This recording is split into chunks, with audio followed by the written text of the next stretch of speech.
Hello guys, welcome back to my channel. So guys, today we are going to talk about Bishop Alan Kiuna, a man of God, a man who has changed a lot of people's lives in terms of marriage, in terms of the church, in terms of community, in terms of just name it. He's been he's been a godfather to so many people, and may his soul rest in eternal peace, till we meet again. So guys, let's get to it. So Bishop Alan Kiuna was born at Pumwani Maternity Hospital and raised in Jericho. So guys, this guy was actually in Jericho with his parents. At 10 years of age, his parents separated, forcing them to move to Kariobangi slums in a one-room house. His father then disappeared and never to be seen again, and his mother was forced to take care of those kids at 800 shillings worth of salary a month. He attended Kimathi Estate Primary School at Ofafa Jericho High School, and eventually finished high school at Parklands High School for his A levels and accountancy at the tertiary level. So he actually did accountancy on the tertiary level.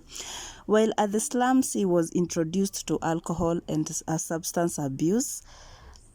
And at this point, he was 14 years of age, and this led to his poor performance, forcing him to repeat his final year due to poor performance in school.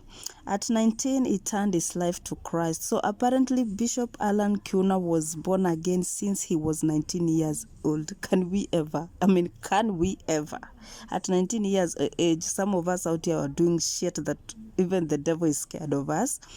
So he later looked for his father, supported him until his death in 2006. So guys, this guy actually, his father left them when he was 10 years old, but he eventually looked for him and started taking good care of him, maybe medically, financial, whichever way, until he died in 2006 due to liver cirrhosis. After accountancy studies, he was employed by a local bank. Using the salary from this work, he moved from Kariobangi to Buruburu. He worked in a banking sector for 4 years, despite him not liking the career or the path he had taken as far as employment is concerned. Then he left the banking sector and just without any plans on where he will go from there. Then he went to Reverend Teresia Wairimu. This apparently Reverend Teresia Wairimu was his godmother or his spiritual mother, and he started washing her cars and doing minimal jobs and washing the church, just doing those jobs maybe to get something to eat and everything. And apparently he met Cathy there. He met Cathy on this on Reverend Wairimu's church. She was part of the worship team where Reverend Wairimu preached at. He thought she had a good voice, guys. He thought she had a good voice. And at this point, Kiuna was in another relationship that really never worked. He got attracted to her through a phone booth while he was making a phone call to his mother. Actually, alimuona through when he was kwa booth akiongea na mamake kwa simu. And the first encounter is when he invited her for lunch, and she declined.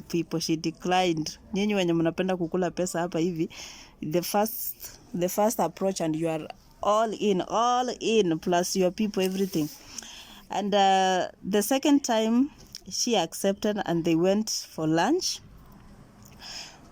That's when Cathy Kiuna actually informed Kiuna that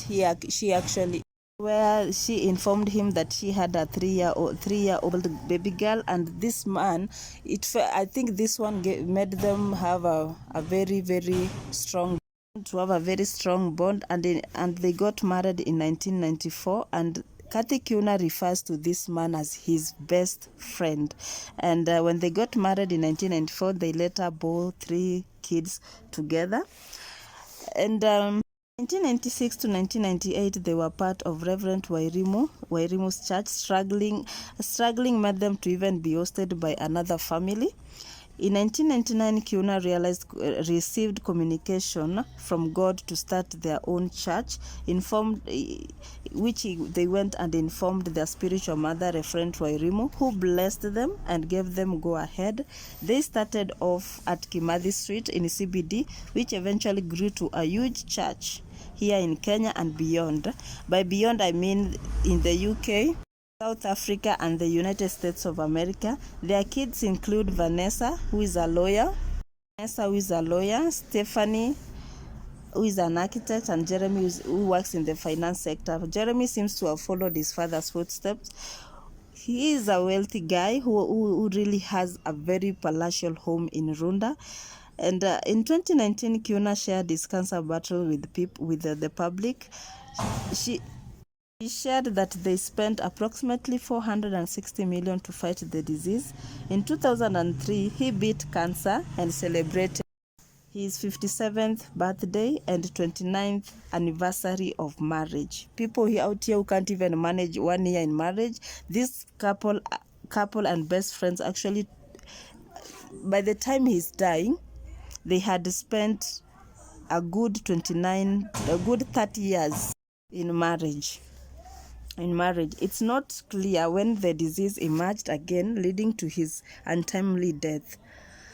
Oh, all I can say, guys, is that this guy was actually... I also watched something on the internet where there was a guy from Mombasa who was saying he was his godfather, and how he had helped him. He got him out of the street. I also saw somebody saying that he had given him more than 1 acre of land to do farming and everything. So this guy he had a good heart. He was kind. He was a patriot. He was a charismatic. He had a good heart. Let's just say that. And this is a true story of From Grass to Grace. And he was a good pastor, a motivational speaker, an entrepreneur, and a great leader. And he garnered a lot of congregation because of his preaching style. He had a charismatic style of preaching that resonates with the day-to-day living. And all I can say is that may his soul rest in eternal peace, because he has left us. This is a path that all of us are going to follow, but wale wanaenda mbele yetu. And reading the truth. May his soul rest in eternal peace. Thank you.